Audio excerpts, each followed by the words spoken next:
I am this morning swimming in a sea of various and sundry memories, some of them brought on by the weather that we've had over the last couple of days, some by Mara's bat mitzvah, some of the memories also from the fact that we are leaving tomorrow morning to head to the land of Israel.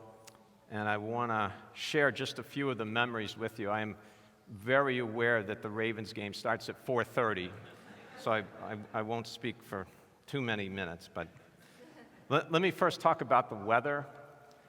50 years ago, I was a 9-year-old kid growing up in upstate New York, small town. We were very, very familiar with winter weather in the town that I grew up in. Half a century ago, first of all, was well before the severe effects of climate change that we're experiencing today had come into play. So winters, each and every winter, cold, snowy.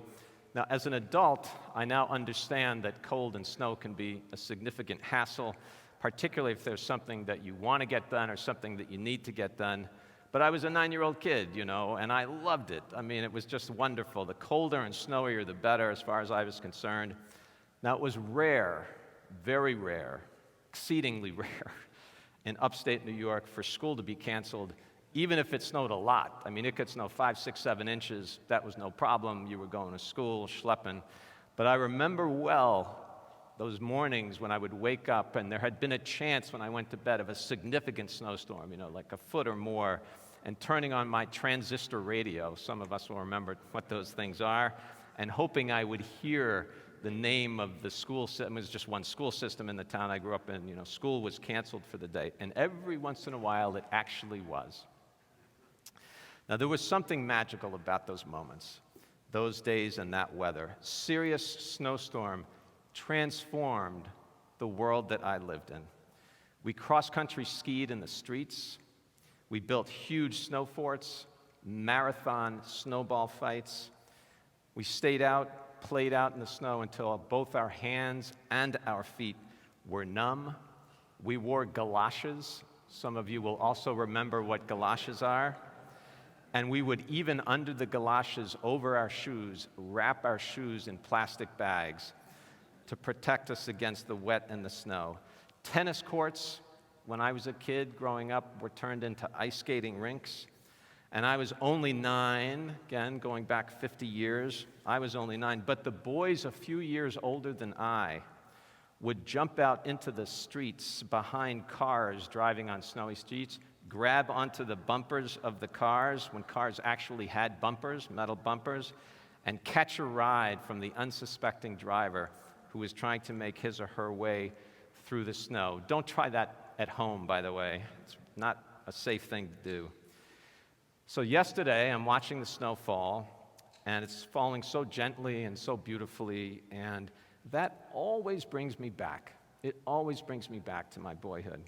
Because if we're lucky, we keep the sweet memories of the youth that we live. We keep those sweet memories locked in our hearts, and they help us remember, we too were children at one point. We were also children, and when we lived in a simpler time, and as children, we live in a world that can be transformed, a world that can become magical and mystery and free just from the sense of beautifully, sweetly, softly falling snow. Memory number 1. Memory number 2 has to do with the land of Israel.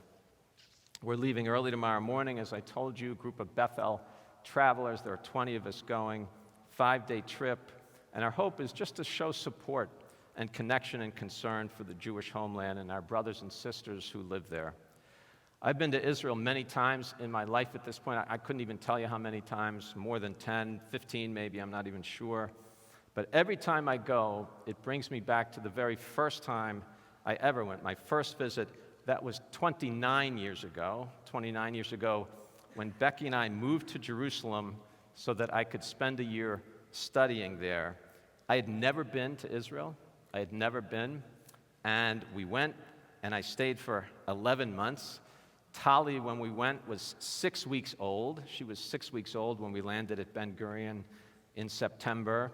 She was an infant. We pushed her around in a stroller. We carried her in one of those baby carriers. Now she's 29, I was young. I had just turned 30 when we landed in Israel, filled with energy, and I was untroubled by things like uncomfortable beds or the cold showers that we were always taking in Israel because the water tank that was on top of the roof couldn't hold enough water for even one warm shower.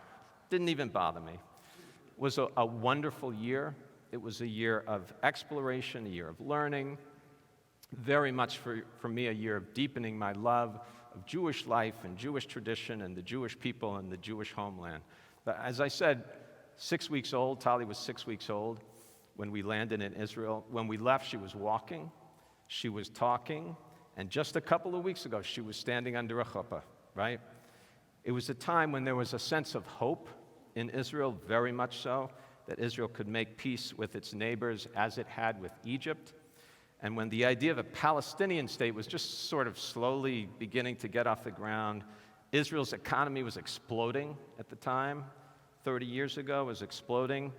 And although that was now, as I said, almost 30 years ago, that sense of optimism and hope and expectation, the possibility of what Israel can be, I carry that with me every time I go to Israel, and I will carry it with me tomorrow, the trip over the next week, even during the time now when it's dark and it's hard and it's difficult. And maybe it's especially important now to carry that sense of hope and optimism and light and possibility, what will be, what can be for Israel in the years ahead. I also, this is memory number 3, have a very, very, very vivid memory of this particular Shabbat. This is the Shabbos of Parshat Bo. It's Mara's Torah portion. It was in my last year of rabbinical school, and I was assigned this Torah portion for my senior sermon. So a senior sermon is a kind of rite of passage for rabbinical students, graduating rabbinical students. You have to deliver a sermon on a particular Torah portion in front of the entire student body, so all of your fellow students, but much more terrifying, in front of most of the rabbinical school professors, many of whom were rabbis as well, and they were your teachers. And I worked and worked and worked on this sermon for weeks and weeks and weeks. And of course, the morning that I had to deliver it, I rewrote the entire thing. You know, I can tell you the sermon itself was not particularly memorable. I talked about a verse in the portion where Moses is in conversation with Pharaoh, and Moses says, "We will only go if you let us take our children with us, if you let us take our children."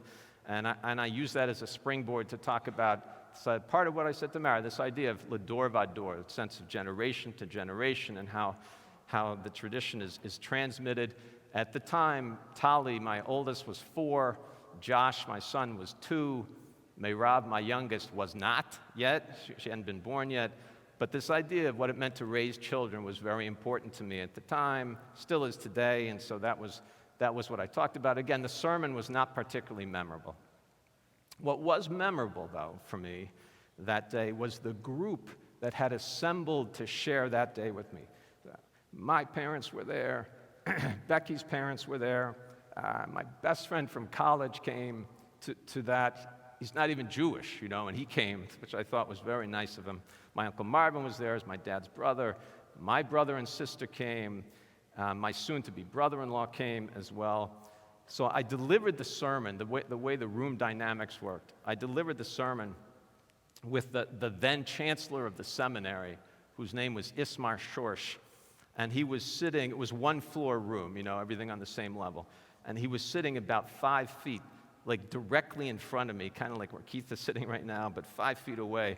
And he had this kind of dour expression on his face the entire time, I think he knew the sermon was not memorable. I don't know. But I didn't care, because I wasn't talking to him. Who do you really talk to, right? Who is it important to you to really communicate with? Your family, your friends, like people that are near and dear to you because they really know who you are and what you're all about and who you're trying to become, right? Those were the people that I was talking to. And whether the message I gave was memorable or not, the fact that I could share that moment with them, that was memorable. And that's what sticks with me, even though it was 26 years ago. So last but not least memory today 15 years ago, standing with Keith and Stacy at their chuppah, and I was a younger rabbi, significantly so. Back in those days, I was in my mid-40s, Keith and Stacy, a young couple, and Keith and I, Stacy would be very good, but we would sit there and chat about the Grateful Dead as we were trying to prepare for the wedding, right? And we're talking about the Grateful Dead most of the time, the conversations that continue to this day.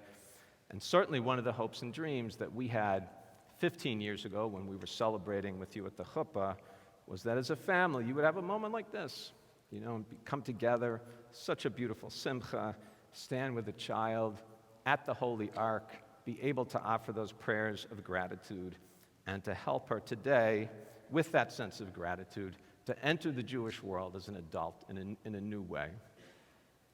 Now, many of you may at least, remember the song, As Time Goes By.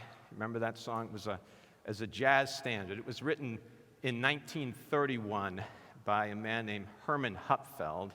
His name not particularly memorable, and probably never heard it before, but of course the song itself was made famous in the classic 1942 movie Casablanca, yeah. And in that film, the song is performed by Dooley Wilson. So that is Rick and Ilse's theme song throughout the movie. It's a symbol of the time that they shared. It's a symbol of the love that they were blessed with. But it also reminds them in the movie, and all of us, time goes by.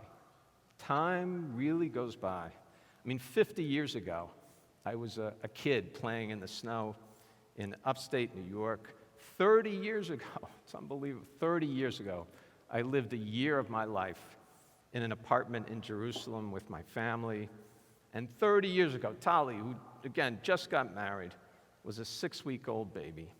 26 years ago to this day, I was a nervous rabbinical student standing there with Ismar Shorsh, the chancellor of the seminary, sitting 5 feet away from me as I delivered my senior sermon. 15 years ago at the chuppah, 15 years ago. So in 5 years or 10 years, where will we be? What will we be doing? Maybe God knows. I'm not sure about that. More likely, only time will tell.